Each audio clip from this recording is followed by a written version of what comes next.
కారణంగా sub registrar కార్యాలయాల్లో రిజిస్ట్రేషన్లు నిలిచిపోయాయి అన్నది అవాస్తవం అండి. అనంతపురం జిల్లాలోని 12 సబ్ రిజిస్ట్రార్ కార్యాలయాల్లో రిజిస్ట్రేషన్లు నిరాటంకంగా జరుగుతున్నాయి. ఎవరైనా సరే దస్తావేజుల రిజిస్ట్రేషన్ కొరకు సబ్ రిజిస్ట్రార్ కార్యాలయాన్ని సంప్రదిస్తే సబ్ రిజిస్ట్రార్ మరియు కార్యాలయ సిబ్బంది దస్తావేజు తయారు చేయడంలోనూ మరియు పీడీ ఎంటర్ చేయడంలోనూ వారికి సహకరించి సదర్ దస్తావేజు రిజిస్ట్రేషన్ కావడానికి పూర్తి సహకారాలు అందిస్తారు. దస్తావేజుల రిజిస్ట్రేషన్ కొరకు ఏమైనా సందేహాలు ఉంటే సందేహ నివృత్తి కొరకై సంబంధిత సబ్ రిజిస్ట్రార్ కార్యాలయాన్ని సంప్రదించండి.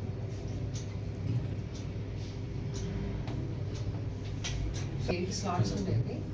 ఇప్పుడు ప్రస్తుతానికైతే ఒక 10 డాక్యుమెంట్స్ వరకు జరుగుతున్నాయి. అంటే ప్రజలు ఎవరైతే కార్యాలయానికి వస్తే వాళ్ళు ఎవరిని వెనక్కి పంపటం లేదండి. వాళ్ళు వస్తే ఖచ్చితంగా ఆ డాక్యుమెంట్లు ఏవైతే వాళ్ళకి కావాలనుకున్న మార్టిగేజ్ కానీ, సేల్లు కానీ, గిఫ్ట్లు కానీ, ఏదైనా లీజ్ అయినా కానీ మేమే చేసి మా కార్యాలయంలో సిబ్బంది ఎటువంటి ఆటంకం లేకుండా చేస్తున్నామండి. దస్తావేజులు అయితే అదే చెప్పండి. అదే విషయం.